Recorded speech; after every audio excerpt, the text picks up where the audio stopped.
नमस्कार, मेरा नाम है चंदन झा और आप मुझे वार्ता समाचार और मेट्रो वार्ता के डिजिटल प्लेटफॉर्म पे देख रहे हैं।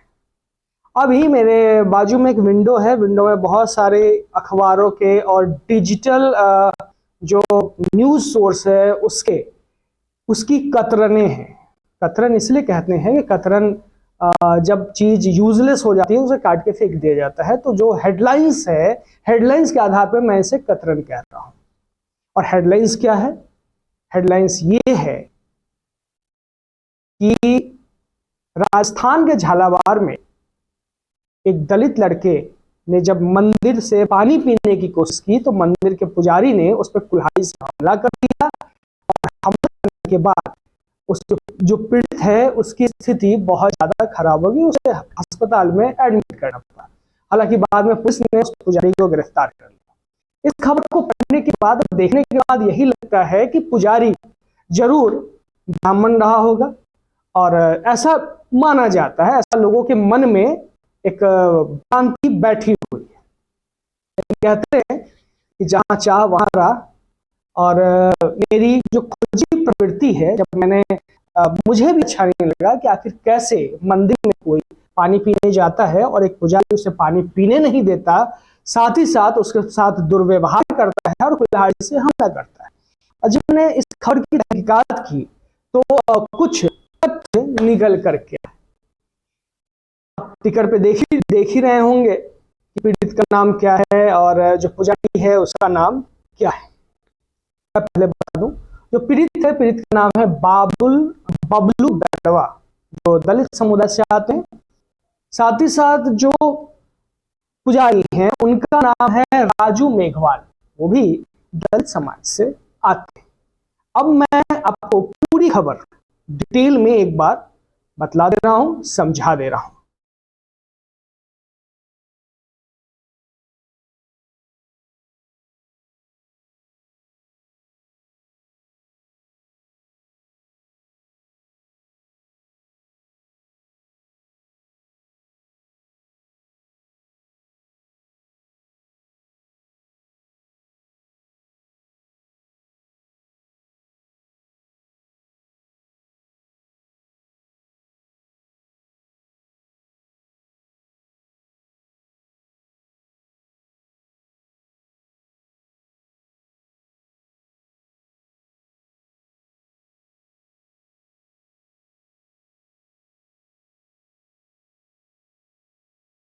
नवीश मीन्स हम जैसे जो खबर नवीस हैं वो क्यों हेडलाइंस के ऊपर क्वेश्चन मार्क लगाते हैं? कारण ये है कि जो हेडलाइंस है, हेडलाइंस अगर आप पढ़ें तो राजस्थान के झालावाड़ में मंदिर की मटकी में पानी पीने पर युवक पर पुजारी ने किया कुल्हाड़ी से हमला।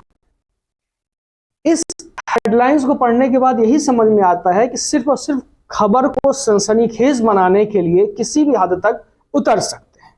कुछ प्रमुख अखबार और जो चैनल्स हैं उनका मैंने बगल में स्क्रीनशॉट भी लगाया हुआ, आप देखिए। एनडीटीवी राजस्थान के वेबसाइट पे है यही चीज, ईटीवी भारत के वेबसाइट पे यही चीज है, दैनिक भास्कर जो झालावाड़ एडिशन है उसमें भी यही चीज है।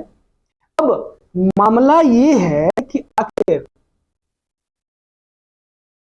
ये जो बड़े बड़े ऑर्गेनाइजेशंस हैं खबर के नाम पे जो हमें परोसते हैं, उस पर कुछ सवाल या निशान क्यों नहीं लगाता? सवाल या निशान क्यों नहीं लगाता? पूरी खबर मैं फिर से बतला देना चाहता हूं। जो राजू मेघवाल हैं, जो पुजारी हैं, वो भी दलित समाज से आते हैं और जो बबलू बैरवा हैं वो भी दलित समाज से आते हैं। जो मंदिर था वो बाबा रविदास का मंदिर था। बाबा रविदास के मंदिर के पुजारी राजू मेघवाल ने, जो खुद दलित समाज से आते हैं, दूसरे दलित समाज के युवक पे कुल्हाड़ी से हमला किया। क्या वाद रहा हो, क्या विवाद रहा हो, पुलिस ने राजू रोहित को गिरफ्तार कर लिया है, राजू मेघवाल को गिरफ्तार कर लिया है।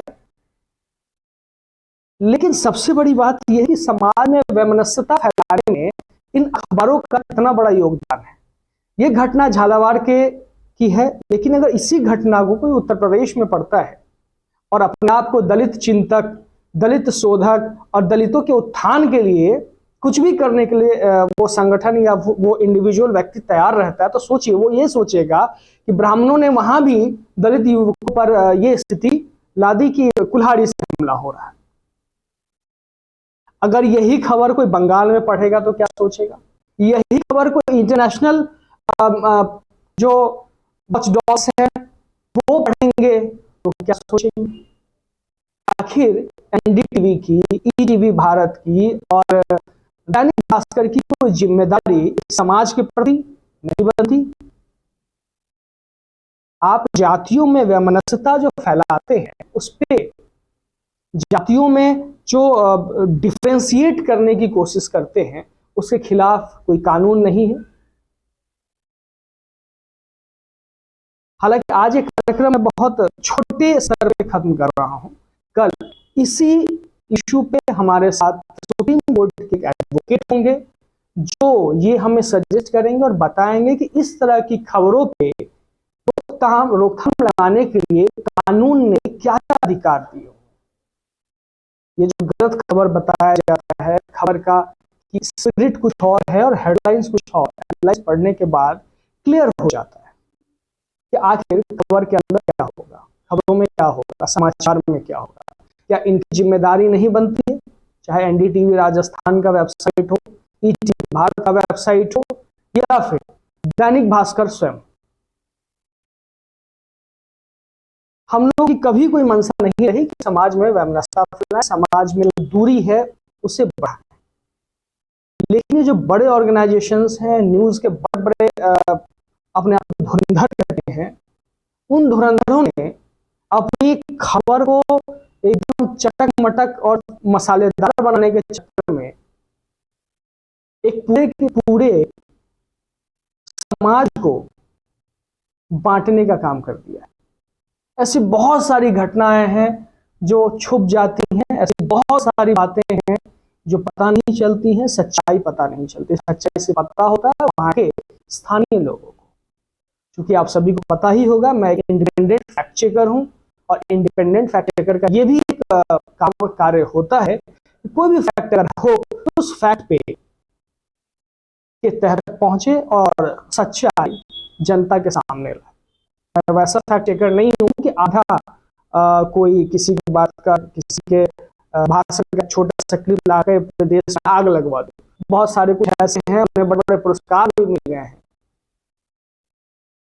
खैर, नाम लेना नहीं है, लेकिन ये तीनों, ये तीन बड़े बड़े न्यूज ऑर्गेनाइजेशन हैं जिनका कटआउट मैंने लगाया हुआ स्क्रीनशॉट है, मेरे बाजू वाले विंडो में चल रहा है।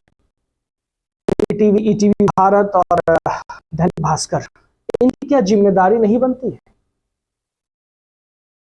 इस तरीके का जो हेडलाइंस लिखते हैं, खबर लिखते हैं, खबर में उन्होंने कहीं सिर्फ पीड़ित को दलित बताया, पुजारी को क्यों नहीं बताया?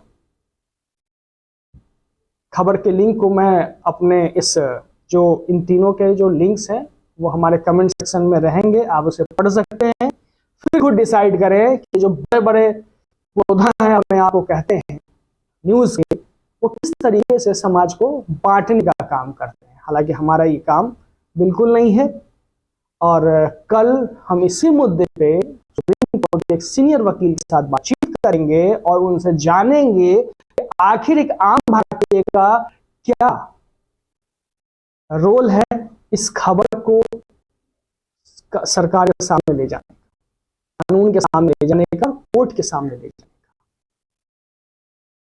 तो इजाजत दें और कल के लिए तैयार रहें। कल हम लेकर के आएंगे सुप्रीम कोर्ट के सीनियर एडवोकेट हो जो बताएंगे वो नियम, वो कानून, वो कायदे कि आखिर इस तरीके के भ्रामक खबरों से जो समाज में दुश्वारियां फैलती हैं उसे कैसे रोका जाए और कानून इस पे क्या कहता है। धन्यवाद।